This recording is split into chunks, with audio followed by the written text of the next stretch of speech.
Xin chào các bạn, hôm nay mình xin chia sẻ với các bạn cách nuôi trùng quế tại nhà và cách ủ phân bò để trồng rau sạch của mình. Đây là vườn rau sạch mini của mình mới làm này các bạn.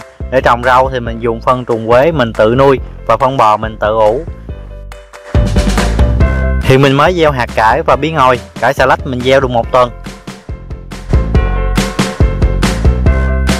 Bí ngòi nè các bạn, đây là bí ngòi vàng.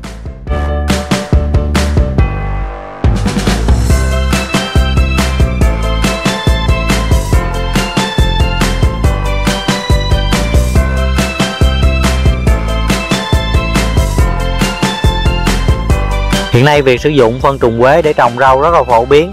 Phân trùng có tác dụng cải tạo đất rất tốt cho cây trồng. Phân trùng quế ở các tiệm bán phân bón ở Sài Gòn có bán rất là nhiều. Các bạn mua về để trồng rất là tiện. Hoặc là các bạn cũng có thể tự nuôi trùng quế, vừa tận dụng được rau củ dư thừa, vừa có lượng phân trùng để bón cho cây.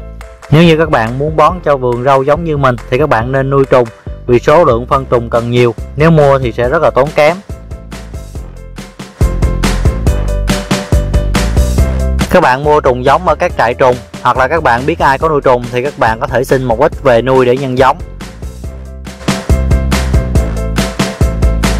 Mình mua phân trùng quế, thỉnh thoảng gặp phân trùng có lẫn ít trùng còn sống trong đó. Con trùng quế này các bạn, nó nằm lẫn trong túi phân trùng mà mình đã mua. Mình sẽ bắt những cái con trùng này ra để nuôi nhân giống.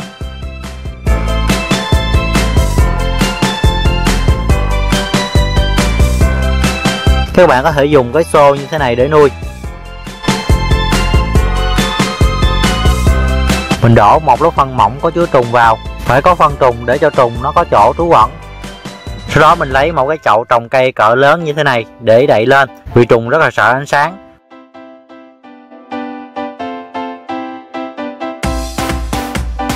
Hoặc là các bạn có nhiều trùng thì dùng thùng xốp để nuôi. Chỉ cần khoét lỗ ở trên nắp như thế này để trùng nó không bị ngợp là được. Khi nuôi thì mình đặt thùng xốp ở nơi không có mặt trời chiếu vào, do trùng quế ưa tối, sợ ánh sáng.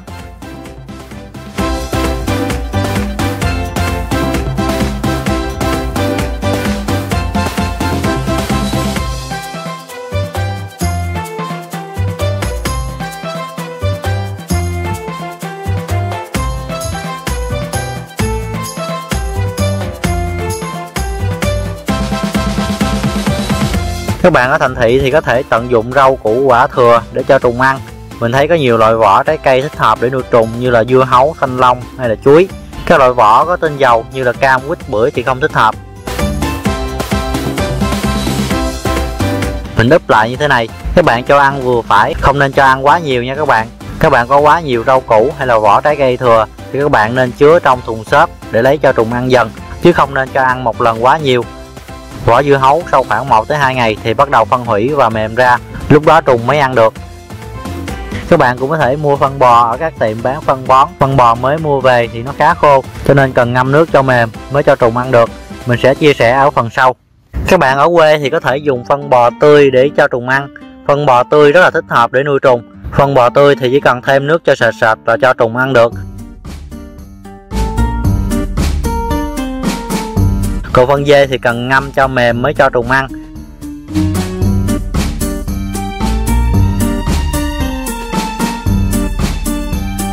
Sau 1 ngày thì mình đổ vào những cái chậu trồng cây như thế này để cho ráo nước. Khoảng 7 đến 8 giờ sau thì phân nó sẽ ráo nước, lúc đó mình mới cho trùng ăn. Sau khi ráo nước thì mình cho trùng ăn, mình sẽ đổ thành từng luống như thế này. Mình đổ 3 luống, các bạn đổ thành từng luống chứ không đổ kín bề mặt nha các bạn. Nếu như phủ kín bề mặt thì trùng sẽ bị ngợp và bỏ đi.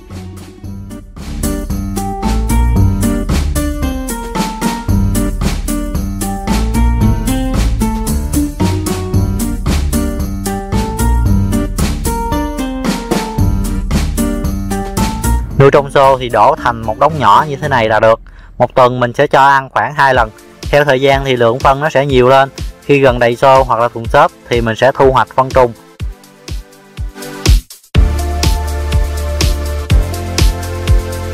Để thu hoạch phân trùng thì mình đổ ra như thế này. Gặp ánh sáng thì trùng sẽ trốn xuống phía dưới. Mình chờ khoảng 2-3 phút. Sau đó mình gạt một lớp phân mỏng khoảng 3 đến 4 cm. Sau đó mình tiếp tục đợi 2 đến 3 phút và mình thu hoạch lớp phân tiếp theo. Cứ tiếp tục như vậy cho đến khi còn một lớp mỏng dưới đáy có chứa trùng thì mình sẽ bỏ vào thùng xốp để nuôi tiếp.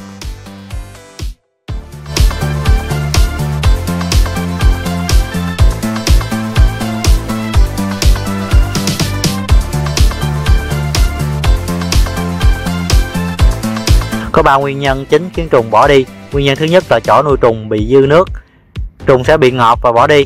Nếu như các bạn nuôi trùng bằng phân bò tươi thì các bạn không nên để phân quá lỏng. Còn phân dê thì các bạn làm cho ráo nước rồi mới cho trùng ăn giống mình.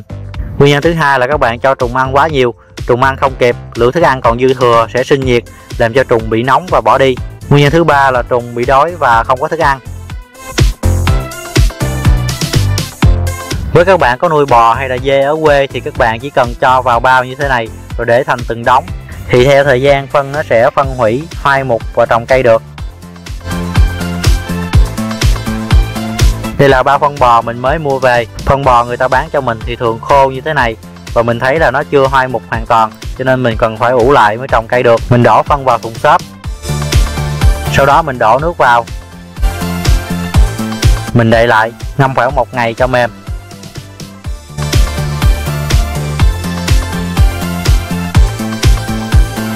Sau 1 ngày thì mình đổ vào một cái thùng xốp khác có khoét lỗ để thoát nước.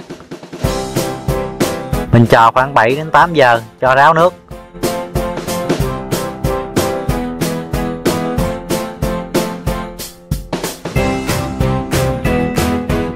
Sau khi đã ráo nước thì bây giờ mình sẽ ủ phân với chất ủ phân. Trên thị trường có rất là nhiều loại, bạn mua loại nào có công dụng ủ phân chuồng, rơm rạ là được.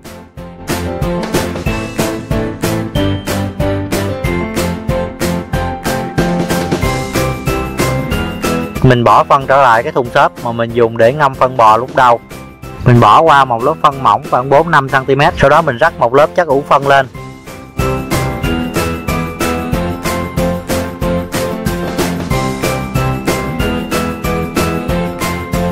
Sau đó mình trộn đều. Những lớp tiếp theo mình cũng làm tương tự như vậy.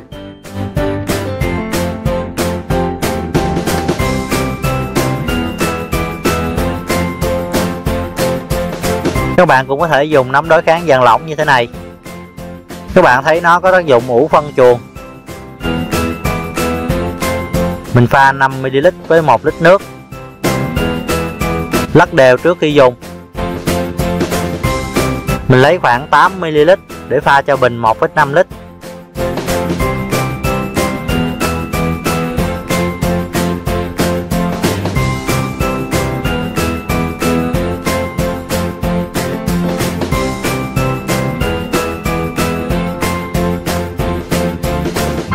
Sau khi xong thì mình đậy lại.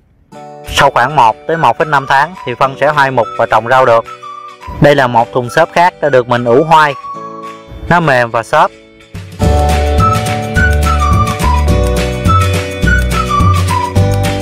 Còn bên này là phân trùng quế mình tự nuôi. Mình trộn phân bò và phân trùng quế vào đất thường để trồng rau.